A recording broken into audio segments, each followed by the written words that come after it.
Hello, subscribers and friends. Welcome to our podcast, our video podcast, well-being, psychological well-being, quality of life, and mindfulness. And today it is our joy and our honor to be receiving Dr. Tim Sweeney, who is a psychiatric nurse, is a cognitive behavioral therapy a therapist and a mindfulness-based cognitive therapy instructor. As we say in Portuguese, a teacher for English audiences. And he heads a 7-member team of clinicians who train patients and future teachers in mindfulness-based cognitive therapy. This initiative is part of a large mental health trust. His activities involve training, supervision, and mindfulness for clinical and non-clinical populations. He is also involved in the training and teaching at master's degree in Oxford University, and is involved also in a clinical trial with mindfulness at present in Nottingham University.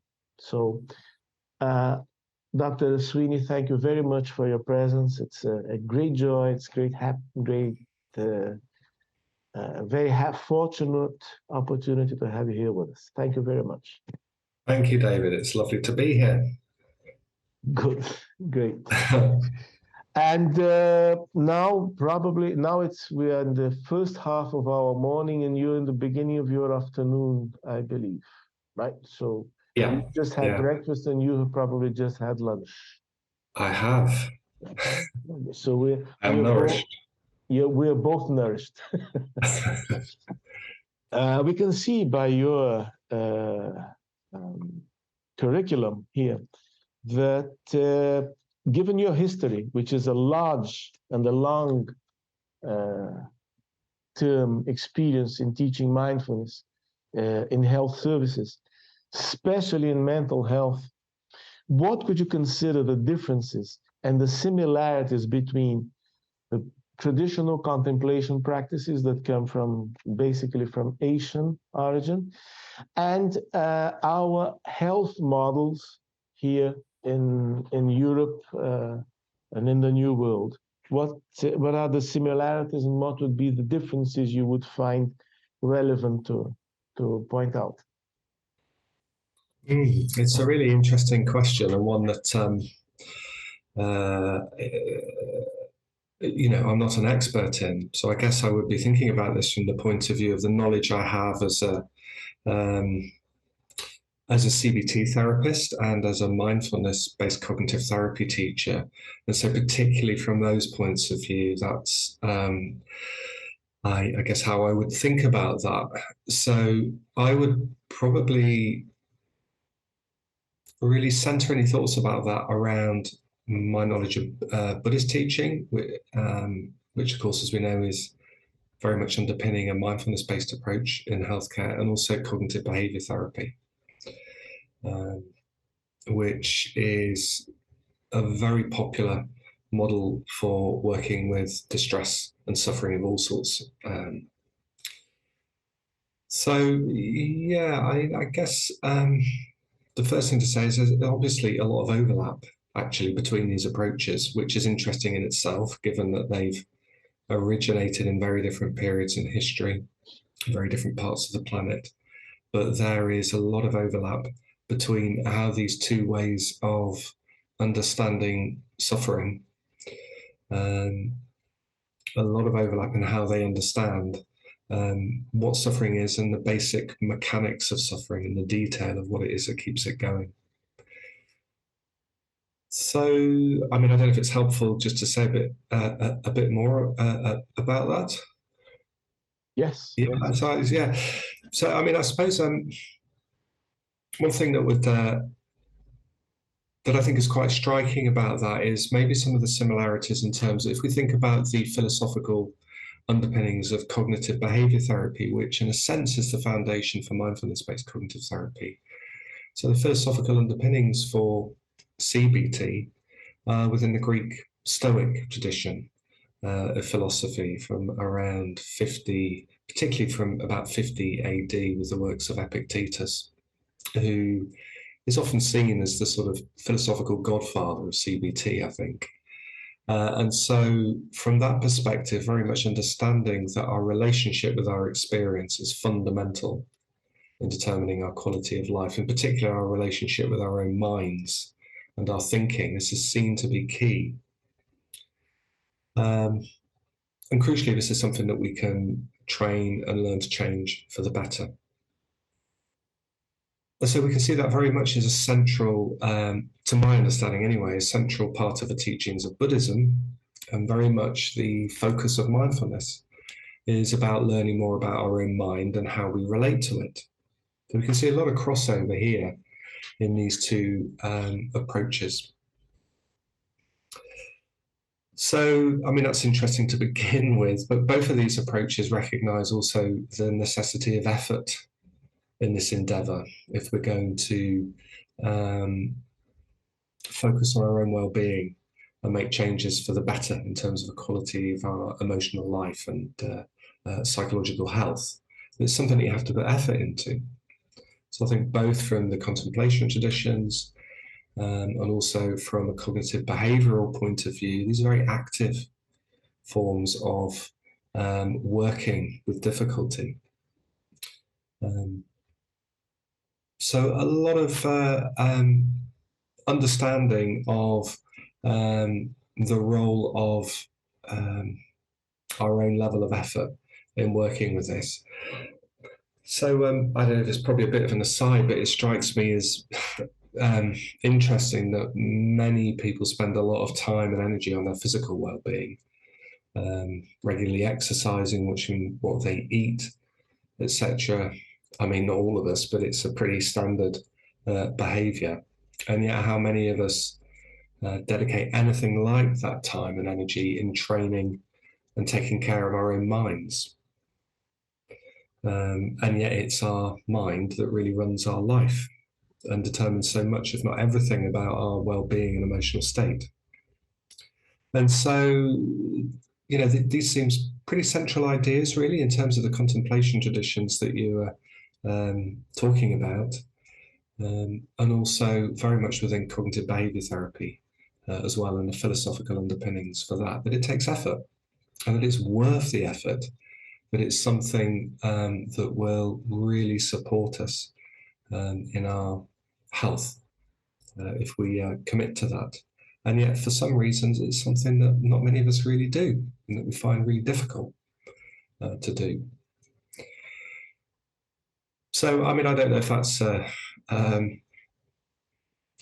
really answering the question. I suppose if we think a bit more broadly, I think it can be argued that many mental health and psychotherapeutic models that we that are sort of routinely accessible in health services, certainly in the UK, at a basic level, many of these, if not all of them, contain mindfulness.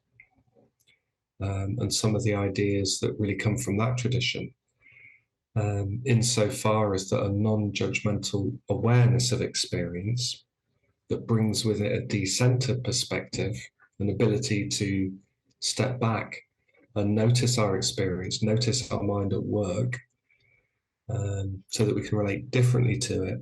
This seems to be a pretty fundamental ingredient to most mental health and psychotherapeutic models, not just CBT, but, you know, all of them arguably.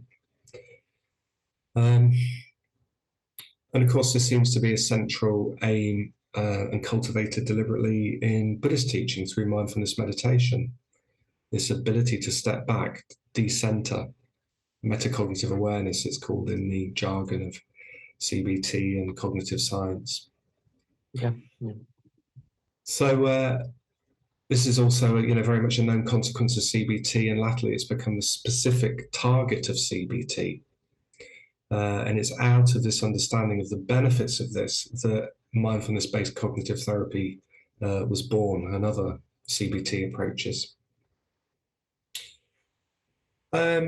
So to my way of thinking, both Buddhism and CBT recognize often what we think of as being the problem is not actually the problem. So for me, this is another important way in which these different traditions overlap.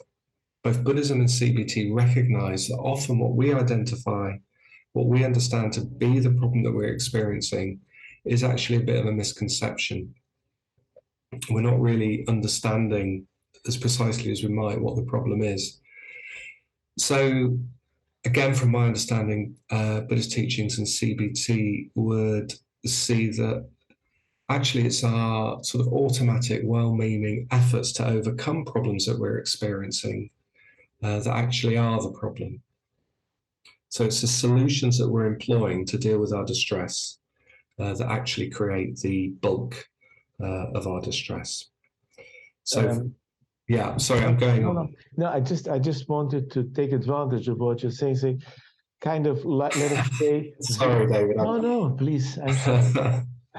But I was in the groove. Please go on. Ask. Yeah, go away. Ask away. Many of our subscribers will come with the following question. So let us say, the kind of skill I use to deal with my distress might be noxious in itself. Might be what in itself? Noxious. Yeah, absolutely. Harmful. Yeah. Okay, that's just a little. Yeah, thank you. No, that's it's helpful to clarify that, because I think that very much is at the heart of both of the approaches that we're talking about, contemplation traditions and certainly CBT. It's the methods that we employ to overcome the problem that actually are the problem. So I could give an example if that's helpful, if we're thinking about depression. So if we think about when our mood drops, especially if we're prone to depression or we've had struggles with our mood, and as soon as your mood drops, cognitive and behavioral resources are tirelessly directed to resolving this drop in mood. So we might start ruminating about it, thinking about it, what's wrong with me? Why am I feeling like this? And so we really fixate then. We sort of mentally fixate on how we're feeling. And we can see that that's unlikely to be helpful, actually. And we might try to protect ourselves by withdrawing from others, because being around others just highlights how bad we're feeling. And so we will just withdraw, and we can see why we might do that. But again, we can think of the negatives that will form for our mood. And the other thing that we do, I think, without really realizing it, is we just try not to think so much, and we try not to feel so much. If we're feeling really bad, you don't want to feel anything, so you block everything out. Well, that means that we're not able to access positive feelings. And so all of these things and lots of other things, of course, combine. And all of these are an understandable way of trying to manage how we're feeling. But actually they combine almost to create a sort of, as I'd see it, a sort of web and an interdependent system that keeps low mood locked in place. And actually these things, in a sense, they are the low mood. If you take these things away, then it'd be interesting to see what we're left with. So actually it's the solutions that, as you said, are noxious, if you like, that then become the problem. And what we're doing, to my way of thinking, in the Buddhist tradition, and certainly in the CBT tradition, is actually these are the things that we're dealing with and that we're working with. The metaphor that's often used for this in Buddhist teachings is this idea of second arrows, that we might have the first arrow of pain or low mood or whatever it is, and then we just fire lots of other arrows at ourselves. Why am I feeling like this? All of the things that we talked about that actually just deepen and aggravate the suffering, and that this is what we can really do something to change, and this is what we can work with. And contemplative tradition, certainly Buddhism and CBT, that's at the level of what we're really working with in these traditions. So I think there's a lot of overlap between these approaches, but then I guess there would be, because they're both very detailed, deeply thought out approaches for thinking about and trying to understand what triggers suffering, what causes it, and then what maintains it. So maybe it's not that surprising that they've come up with similar conclusions and similar ways of working with some of that. Great. So I think those would be my main thoughts about it. Great, great. I once knew a martial artist, a Chinese martial artist. He had he spoke Chinese, Cantonese, English, German, French, and some Portuguese. And he would say we would always be admired. We would always be stunned by the proximity between complete different martial art traditions. People who have never met each other, how do they come up with similar solutions? And then he would say, human being has 2 arms, 2 legs, 1 head, and 1 torso. So it's bound to bear similarities because it's the same. So we suffer, period. Mankind suffers, period. So we're bound to have these wonderful similarities. And then we have our distinctions. I mean, things where we can have distinct conclusions, or better saying, distinct approaches, maybe. Yeah. That can also be a very interesting way of looking at it, because as far as I can tell, in mindfulness, we bring our bodily dimension a little more into the scene, which maybe I'm not a CBT, but I have a psychodynamic background. And in psychodynamics, your body hardly exists. I mean, in some traditions, you use a couch and you look backwards. So you're just that's perfectly all right in its own merit. But then mindfulness brings in your body as part of the operation. Kind of. How do you see that?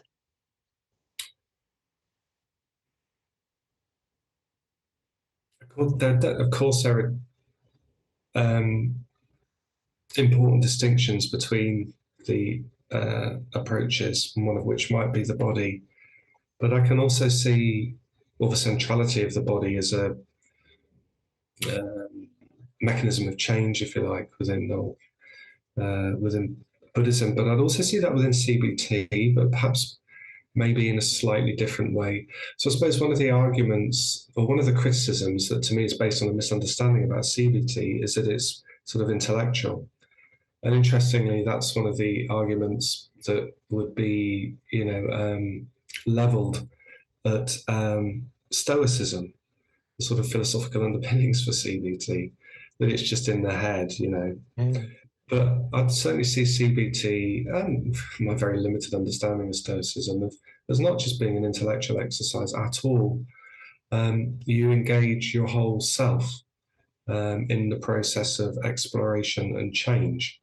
And the body is involved in that in an important way.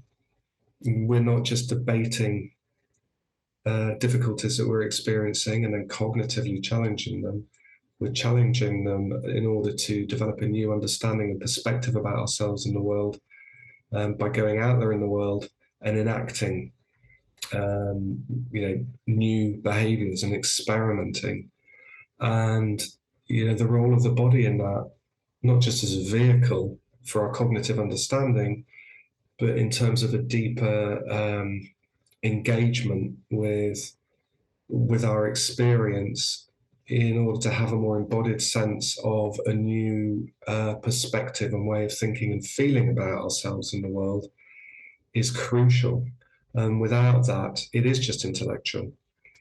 And so if we look at something like CBT, the role of what's called behavioral experiments and getting out there and trying things out, feeling anxiety, feeling that in the body, and sort of allowing it and learning from that and going through that curve, that anxious curve. The body is crucial to that. And in fact, it wouldn't be possible without involving the body and learning about the body in that way. There wouldn't be the change. But that doesn't take away from the fact that what you're saying, I totally agree with what you're saying, but it's, within a mindfulness-based approach, um, it's there explicitly right from the word go. And I agree. I think that is an explicit difference between the approaches. And maybe as well, again, if we just think, it feels often that we're sort of laying some of the blame at Descartes for this stuff. I think, therefore I am.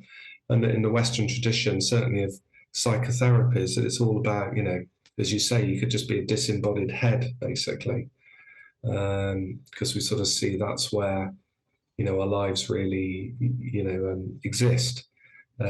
Although I think that view is obviously changing quite a bit as we understand the role of the body as an influence on our, the way that we view the world much more. But maybe from the contemplative traditions in Buddhism, they didn't suffer from that so much, as it were, that limitation in a sense. So the body is more a central part of that. Yeah, I think it's a wonderful consideration you're making, because it's very proper, because especially between whoever has been involved in therapy, whatever lineage, knows that the body is massively present in its own merit. But we are often accused of being 100% mental, as if we were splitting mind from body, and mind from brain, and brain is body. Damn it. You get a brain, you put it on a balance, and it weighs. It's an organ. It receives blood. So it's wonderful to be dealing with these issues, because in mindfulness, the body, especially the mindfulness-based interventions, right? The body has a very important presence. Let's say some practices, in some moments, it's about our body, and then our body nourishing us, our body nourishing our emotions and all the rest of it. So it seems to be more a question of the entry door than exactly because one thing focuses on one aspect and the other one focuses on something else. Make sense? Yeah, it does. And I'm just thinking, as you're saying that, what a lovely thing it is to inhabit your body more experientially. I think that's just such a wonderful, valuable thing about mindfulness-based approaches, how it is to really, inhabit your body more fully and to appreciate your body and to have a much closer connection with your body. It's a very nourishing, liberating, in a sense, thing to come out of that approach, I think. And maybe there could be, there are, of course, lots of approaches to working with suffering that work very directly with the body, body-based forms of psychotherapy. But they tend to be a little more fringe at the moment. Not to say that they have less to offer, because I doubt that. I don't know, but I doubt that. But they're not seen so much yet, or at the moment, as part of the mainstream. That maybe that's something that will change, especially as our understanding of how to work with trauma and just the power of working through the body. Maybe that becomes a little bit more acknowledged. Who knows? Yeah. And our next question kind of goes a bit in that direction, then, because we know that in UK, the public health system, which is admired, and here in Brazil we admire it, and I believe in other countries too. But it has had the public health system has had mindfulness introduced as a possible treatment for several clinical psychiatric conditions. It seems clear that there has been a considerable investment in the use of mindfulness in public services. With this in mind, what would be your view on the changes that may have been brought on since its introduction? from your experience as a health worker, as a teacher, what could you bring, like say, what changes can we kind of sense have occurred? Um, it's interesting to look back and think about when I came to mindfulness in about 2008.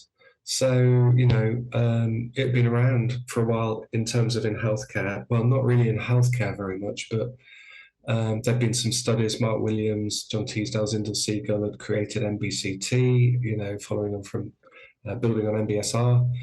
So it had been around for a while, but even in 2008, when we started to run mindfulness-based courses in Nottinghamshire, it was very new, and also there was a sense it would potentially be seen, obviously, as a bit hippie, a bit weird and fluffy, and so there wasn't so much known about mindfulness.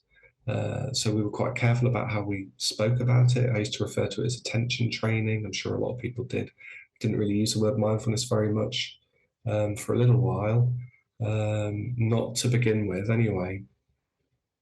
But of course, things have changed so dramatically, and it's become such a popular, well-known thing. In a really short space of time, it just seemed to sort of rocket and take off. It felt like, it was kind of the thing for a while, the sort of the brave new thing that everybody was excited about. So I think just in terms of popularity and knowledge about mindfulness, we're in a completely different world than we were 15 years ago. And that means that it's become much more accessible and acceptable for people to practice mindfulness. I used to feel embarrassed saying, "Oh, I'm going to go meditate." And often I wouldn't tell people. It felt a bit unmanly somehow, and a bit sort of just a bit wussy and a bit like kind of navel gazing, as we'd say in the UK. Some kind of hippie. Yeah, exactly. Reminiscence. Yeah. Exactly. And so I feel a bit awkward about it, really, ridiculously. But, well, I guess that's peer pressure for you, isn't it? But quite quickly, and as time has gone on, it's like, well, it's everywhere, isn't it? Mindfulness. It's just very, very widespread. Everybody knows about it. We used to have to explain it a lot to people. You don't have to do that now. Everybody's heard of mindfulness. And so it's become a lot more available in health services. And I think the impact of that has been very positive. I think that it's more available for people with more clinical levels of suffering, depression and anxiety, which is a great thing, that it's available more for these populations. But also it's much more available for the public in terms of just dealing with day-to-day levels of stress of the sort that we all experience. And it's also a lot more available for people working, well, for people in their workplace. So healthcare staff, for example, routinely are able to access a mindfulness course to support their well-being in the workplace and in their lives. So it's quite incredible how available it is, actually. So that's the biggest thing that I've seen is just, how available mindfulness is now. In terms of the impact on individuals, we could talk about that a little bit and what you typically see for people who go through mindfulness programs and the sort of direct impact on participants. What you typically see is that what people describe as being the biggest changes from a mindfulness course is an increase in mindfulness and an increase in self-compassion. People leave courses being much more self-aware, knowing themselves more intimately in a way that can really help them make choices when they're struggling about how to care for themselves or how to be more available for the good stuff that's around. So that awareness is a huge thing that comes out of mindfulness courses. And the other thing is that people are generally a lot more kind to themselves, um, and seem to have a bit of a revelation. Many people, when going through a course, suddenly realizing how badly they've been treating themselves all their lives. And it's quite literally life changing, I think, to be able to bring a different and more kindly way of relating to yourself. And this is a really transformative thing that many people get from a mindfulness course. These aren't the only things, but these are the primary things that people seem to take away. It's not surprising in a way because this chimes very much with the research in terms of analysis of mediators. Increased mindfulness, increased self-compassion are really important in terms of change, and that's what people describe. And that's why it's such a wonderful thing to teach. Yeah, and I've heard some things here. I've heard a couple of things which do make me a little bit concerned about how people, whatever, any kind of practice which becomes culturally accepted and then it kind of flourishes, there is always the possibility of it being misunderstood or over valued or undervalued or taken in a direction which is not precisely the direction the founders had for it. It is obviously there's the evolution, or the evolving of the process, and then there is also the possibility of certain, in Portuguese we say malversions, kind of things that start to go in a different direction. In the States, we had a few years ago we had a problem because the unions, we call them sindicatos in Portuguese, the syndicate unions were a bit against the practice of mindfulness in the cooperative environment because that would kind of get people less angry, less annoyed, consequently less combative, less. So I'm not endorsing that, but I'm just saying that's the kind of thing that can come up. We can come up against that kind of stuff. On the one hand, we have something. First moment, we were shy, we were bashful about being mindful. Let's say mindfulness. But then today we might have the people who kind of find it culturally elegant or something like that, and then you might have some deviations. Let us say, makes sense for you? Makes sense to you? Absolutely, yeah, it does. And that's one of the reasons why I endorse certain initiatives. I think we have to start really having people who are professionally, seriously committed to mindfulness. That's our interest in talking to these people, because these people are the people directly involved with the practice and not just with a theoretical idea or with an ideologic dream or something of the kind of that. From an epidemiologic point of view, I don't know how you see things, but personally, I think that it's way overrated to try to talk about epidemiological impact on things like depression or anxiety, because it's not an antibiotic.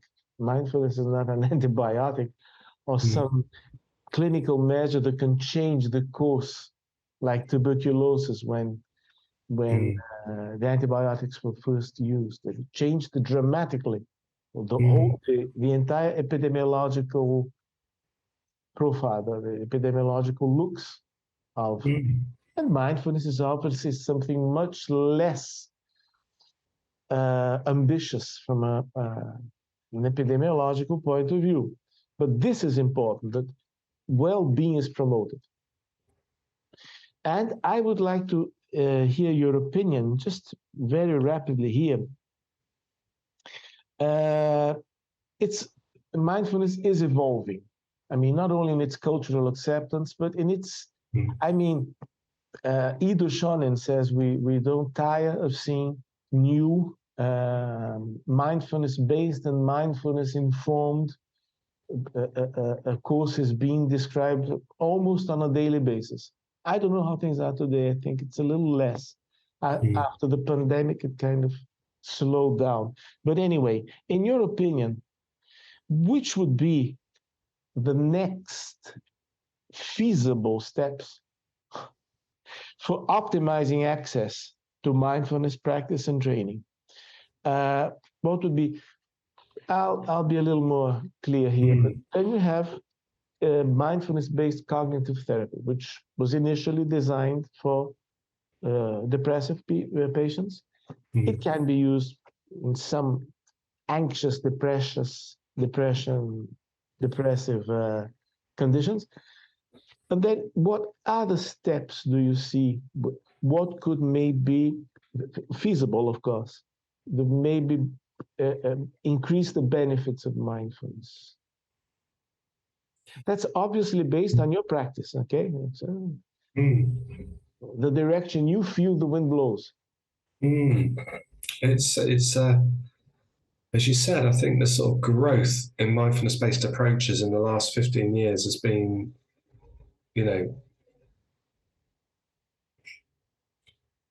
mind-boggling. I remember realizing at one point that I could probably Google any problem known by man on earth, and I would find a paper somewhere reporting the results of somebody trialing mindfulness for this issue, whether it's ingrowing toenails, hemorrhoids, or something else. It's like, wow, okay. And so actually, I find it hard to, and also I think with the advent of a lot of apps for mindfulness as well, to make it accessible to a lot of people. As you were hinting at earlier, I think there are a lot of downsides to that also in terms of that growth. In some ways, I think it in an indirect way, makes some of the benefits of mindfulness, it reduces them actually, makes them less accessible, not more in a way, because, well, for reasons maybe that we'll get into later, but it really feels like things are changing. There's a sort of sense of inexorable change, I think, around generally. I kind of losing my train of thought a little bit because I'm thinking more about, but anyway, okay. So in my field, the two main areas that are covered are clinical problems and then staff well-being. And that feels like exactly where we're at, and I cannot see where else we might direct our energies, because it feels like there's so much else still to do just to make mindfulness available to people with depression. To me, I'm not so interested in terms of what we might do next, because it feels like we haven't really done as much as we can specifically in dealing with the global horrific problem of depression. And so I guess what I would like to see is more refinement of the program and of the protocol to make it a better fit for people with more stubborn, persistent types of depression. This is what MBCT was developed for.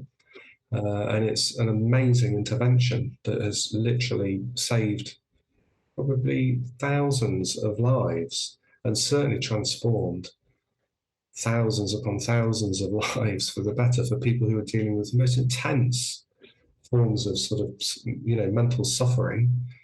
And there's a lot more work to do in that area. And so I would like to see more energy going into that rather than into mindfulness for general well-being, mindfulness for this, mindfulness. These are all good things, and and great, but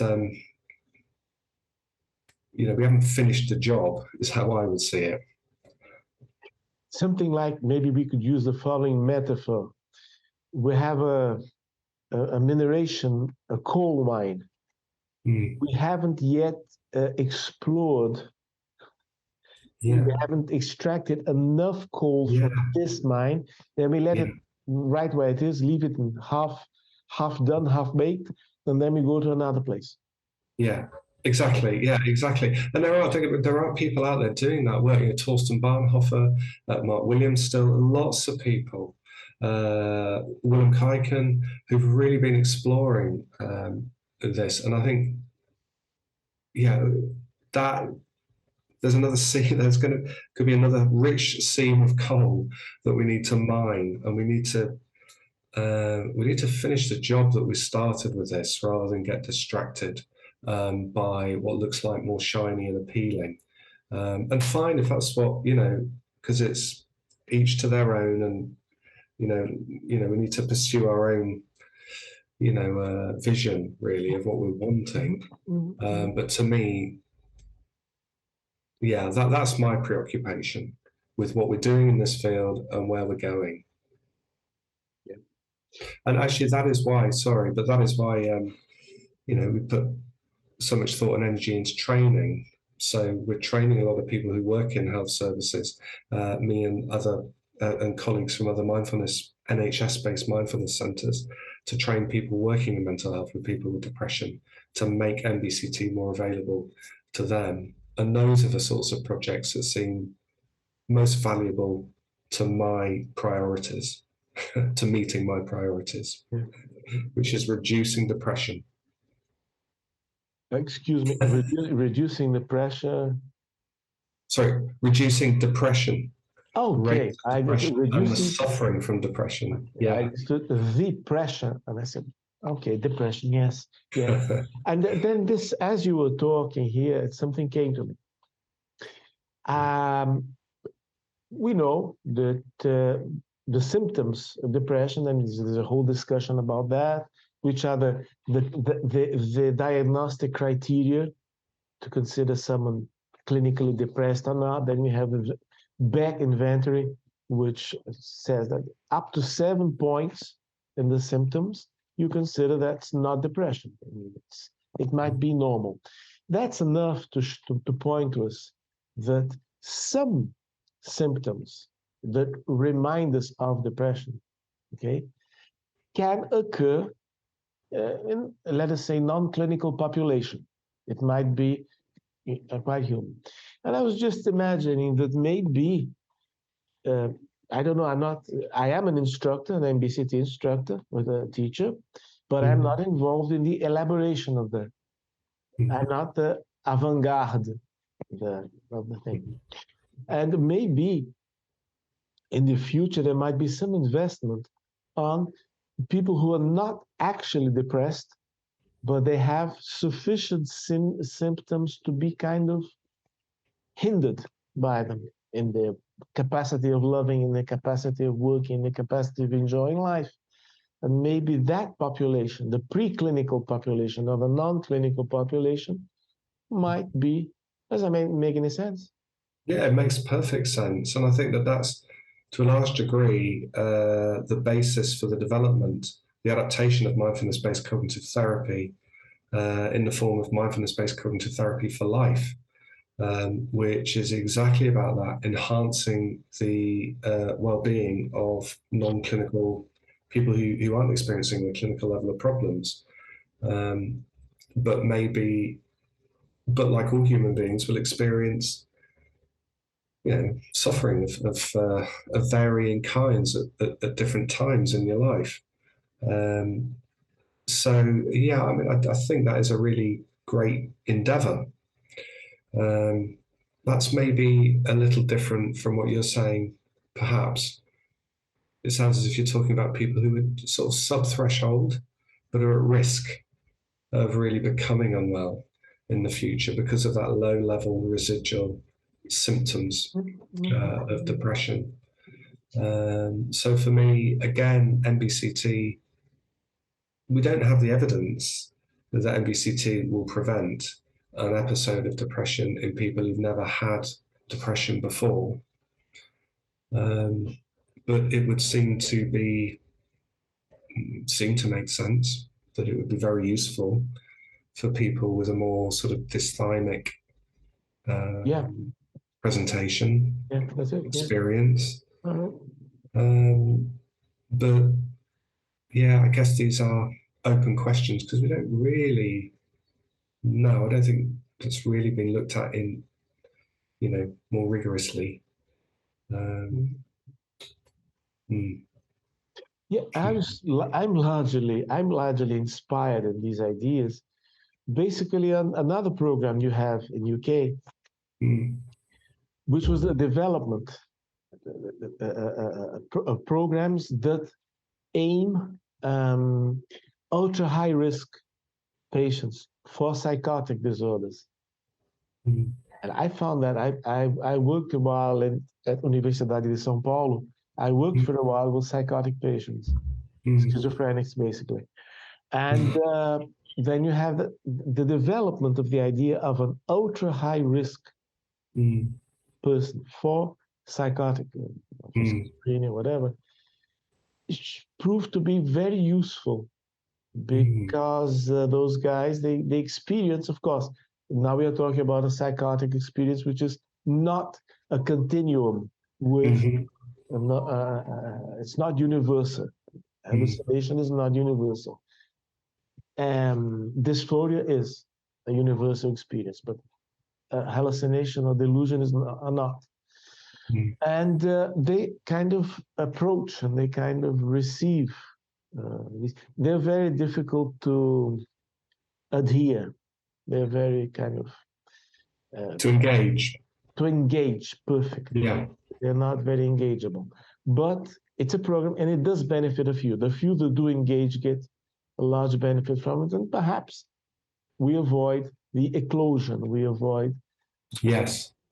A full-blown psychotic episode or development Yeah. to schizophrenia if we can catch people early enough. I mean, and then you're thinking about that in relation to depression and people who are at risk of developing depression, and if we can catch them and maybe they can learn some of the skills Yeah. through a program like MBCT, maybe that prevents an episode of depression. I suppose there's a couple. I mean, that's the kind of thing that maybe would have that epidemiological impact that you're talking about. But it feels like the holy grail of being able to find that population and then run a trial like that would be quite difficult to do, wouldn't it? And the closest thing that I'm aware of is the Myriad project, which was a study in the UK, a huge study run through Oxford University Mindfulness Centre. I think William Kuyken was the primary investigator, and it was taking secondary school, high school children through mindfulness programs in order to see if that had any impact on what you would expect to be the development of, the number of, whether it had any impact on the rates of depression in that population or on mood going forward. And the results from that were that it didn't. But then, there are a number of reasons as to why that might be. It doesn't seem like it was a final word on that question. Does mindfulness prevent episodes of depression where there hasn't been an episode of depression before? So I guess we don't know whether it would do that, even though we hope and expect that it might do. But that would be amazing, wouldn't it? Because then if we could identify that population and then get them before that first episode, Yeah. and prevent that, that feels a bit like the sort of holy grail of of the whole endeavor. But it's worth thinking about. Mm. I mean, it's worth thinking. From an epidemiologic point of view, honestly speaking, I think depression and anxiety is so prevalent, Mm. so gigantically prevalent. There is a calculation that if tendencies, the trends continue the way they're going in World Health Organization, by 2050, the number of new diagnoses of depression will be equaling the number of new diagnoses of hypertension. Mm. So it's one huge public health issue. It's not surfacing yet, but it is definitely. There is something about modern living that just really doesn't seem to agree with us. Yeah. I have a. Pretty worrying. I know a researcher. He's a psychiatrist, and he has the following. He has the following idea. He thinks that maybe our exposure to light is being too large on a day. Because when it darkens, we switch on the lights, and we carry on watching TV or having online meetings, and consequently we suppress the hormone for sleeping. Melatonin. Yeah. And melatonin, and that would have. He thinks that has a massive influence on our vulnerability to depression. Then food comes in after that, and then other things come into that, and our time schedules come into that. So we have enough reasons, putative reasons for our life being kind of becoming biologically and emotionally, socially aggressive. Make sense? Yeah, absolutely. Yeah, I think there's clearly something going on, because rates of depression, real rates, not just reported, but real rates, have been increasing enormously in the last sort of 50 years or so, and are continuing to rise. So, there's something going on, and yeah, it's not good, is it? It doesn't feel like progress, does it? But anyway. Yeah, by all means. Now, are you okay? We're running time. Yeah, no, that's fine. No, because there's one more question, isn't there? Let's go for it. Yeah, let's do it. From your experience, what issues you consider important, or maybe even crucial, just if you like, to be mentioned? Something about mindfulness and mindfulness-based interventions, which is very important, and you feel it is less insufficiently highlighted. I mean, generally at the moment, it feels like the world is either in or imminently heading to some sort of crisis. It doesn't seem like the world is in a very good state at the moment, and hasn't been for a while. We had the pandemic, still got the pandemic, got wars. The potential for wars to spiral out of control. We've got the economic crises that are going on, climate change. I mean, these are very real existential threats. It seems like across the world, I speak to mindfulness teachers and trainers and sort of leaders in the field of mindfulness-based approaches across the world, as well as in the UK. And everywhere, it seems that there's a significant drop in uptake of mindfulness courses, which is very interesting. It might be because the novelty is worn off, and now it's all about wild swimming, or I don't know, kettlebells or whatever. But it also perhaps makes sense in the context that we've just been talking about, state of crisis that we seem to be in. That mindfulness, or at least public perceptions of what mindfulness is, makes it less appealing in a time like this, because I think there's a sense in which it seems to me that there's a sense that we're just sort of hanging on by our fingernails a little bit at the moment, just waiting for things to get better, hoping that we get through this, things settle down, we get to grips with climate change, we can start to look forward again to maybe something that feels a little bit more hopeful than it seems like things generally feel at the moment. And so, while you're waiting, or it seems that we're waiting for this storm to pass, our go-to way of managing this sort of stress and anxiety is avoidance and efforts to sort of block it out and distract ourselves from this kind of thing. And so the idea of opening to our experience and being with this in the way that we are with mindfulness is, maybe not very attractive to people at the moment. As I think this is especially true since the pandemic in the UK and lots of other countries, of course. I don't know if it was true in Brazil. We had what were called lockdowns, where you couldn't go out, you couldn't see people.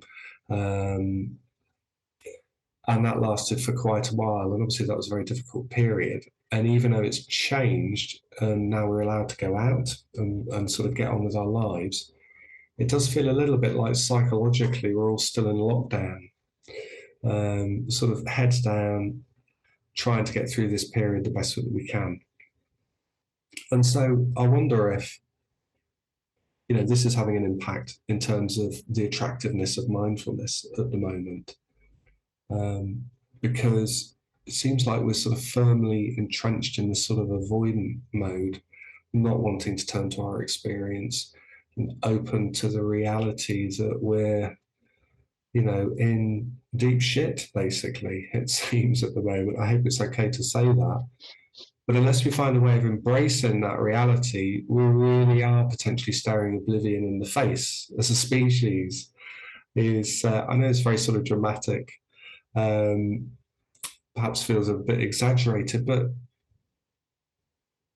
maybe I'm being pessimistic, but a hard scrutiny of the facts does tend to seem to point in that direction. There's been, whatever it is, at least 7 mass extinction events previously that we know of. Things don't feel very good at the moment. And so I think during a period like this, mindfulness could look like a bit of an inessential luxury.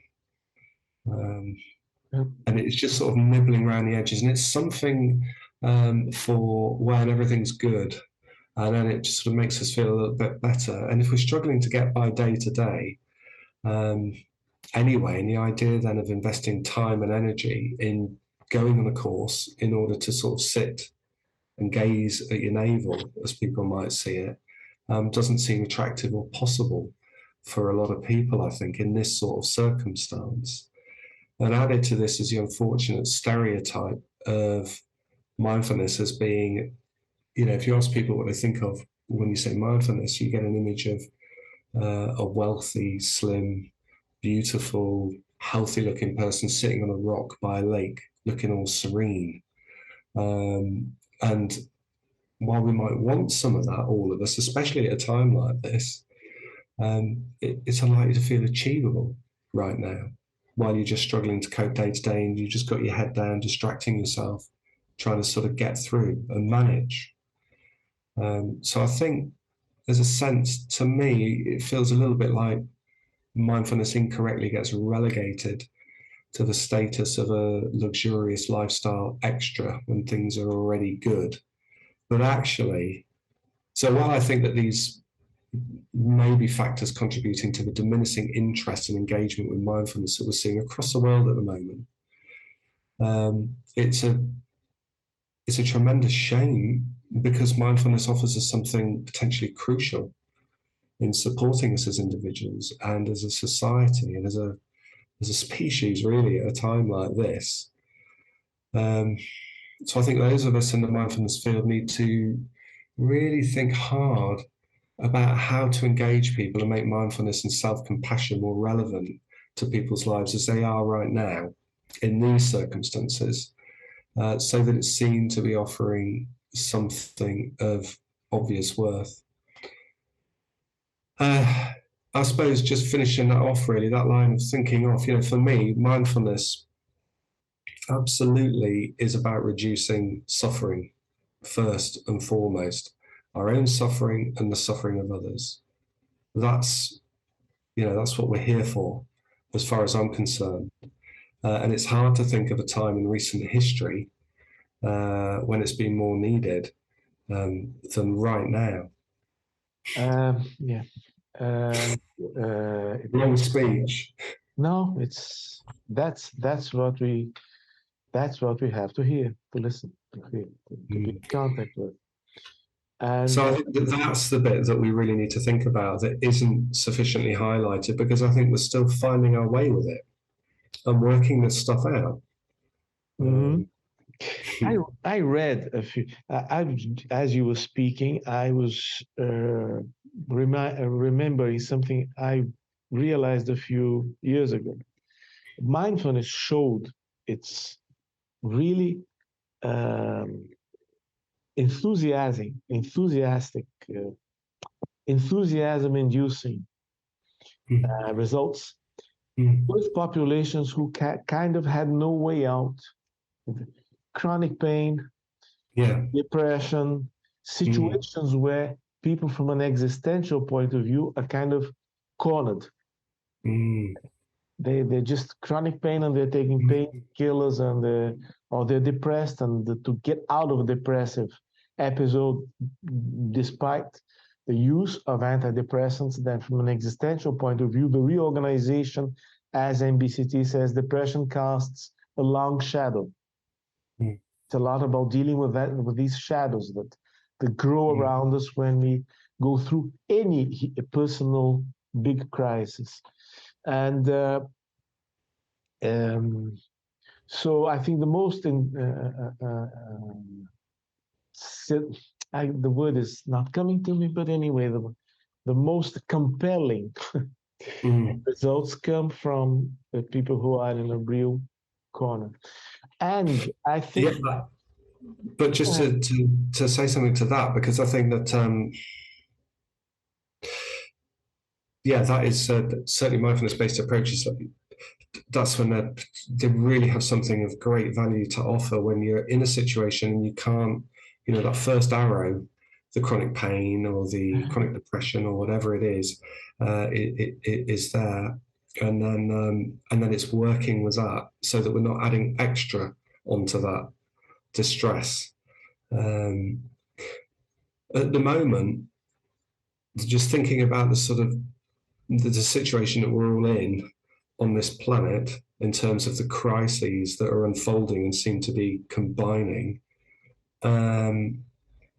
what we actually need is change, rather than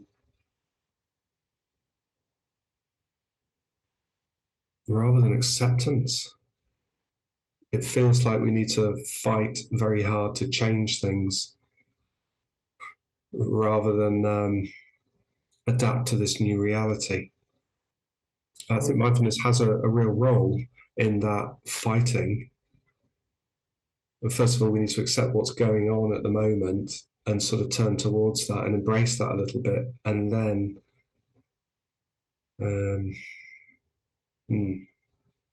No, I follow. I mean, I think I understand you're saying that in order to have more effective strategies, we have to look at what's going on. Exactly, and not just bury our heads and avoid and distract ourselves with nonsense. Because if you look at the news, there is a lot of and if you look at what's happening in most countries, there's a lot of focusing on really, in the big scheme of things, trivial rubbish, political posturing, nonsense, all of that. It doesn't seem to have sunk in yet that, that we're on limited time here and we need to step up and address the very real threats that we're experiencing. There doesn't seem any appetite for that. So that really puzzles me. But I think it's driven by just that sense of overwhelm and avoidance. Yeah, as if... Anyway, I'm not pretending to be an authority. It's just a conversation. Yes, but it's... Yes, it makes all sense, and we are going through a tough moment, and I think that's fair to be assumed. We're going through a very tough moment. But then we have the point that it still is it's not our duty from a moral point of view, but it is our responsibility to do the best we can with what we have. I mean, I'm writing a book now that I put down that maybe the raison d'être of mindfulness and maybe psychotherapists, therapists and other is to do something out of nothing. Do something Out of nothing. Mm. I don't know if that's a British saying. Yeah, to make something out of nothing. Yeah, just that's the trick. I mean, it's and then it's up to each one of us. And our hope is that mindfulness can be enhancing, can be stimulating in that direction. Anyway, but Tim, I think it's about that. And anything else you find relevant you would like to use our? No, nothing. I think that's. I mean, for me, it's just nice to have this conversation, really, and the chance to spout off. But of how much interest it would be to anybody else, I have my doubts. But I'll leave that with you, and obviously that's for you to decide. This is extremely. I'm sorry, Tim. This is extremely interesting. Well, it is to me. They're really interesting questions that you're asking. And it's been nice for me to sort of think about them over the last week. It's organised some of my thinking about what's going on at the moment and how we manage that, really. So yeah, I've enjoyed it. So thank you. I thank you. And now I address to our subscribers.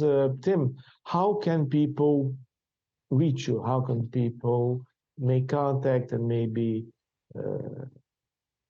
because you're in UK, right? Well, anybody's welcome to email me. So I could give you my email address. Good, please. I don't know if you want to pin it. You can just, share it on the screen at some point. That's absolutely fine. I'm happy for anybody to ever email me if there's anything I can, particularly if it's around how to integrate mindfulness into health services and to bring it to clinical populations. If there's anything I can do to help people think about that, I'm always really happy to do whatever I can. Great. Very, very thankful. Tim, which would be the email? Shall I tell you? Yeah. Just give you, so it's tim.sweeney. Tim.Sweeney, all small letters. All small letters, and it's N-E-Y for Sweeney. Tim.Sweeney at Notts HC, N for Notting. Shall I email it to you? Shall I WhatsApp it to you? Chat it here, and then I'll share some. Okay, great. Chat. Okay, so here we have it. I'm putting it here on my cursor. Here you go. Tim.Sweeney at Notts HC NHS UK. That's it. Okay, thank you. Then whoever has questions or items would find interesting to believes that Tim might be useful or might be helpful in certain issues, please. And then we have our site tools, which is Veredas Treinamento. We also have an email. Let me put it here. We'll also be happy to.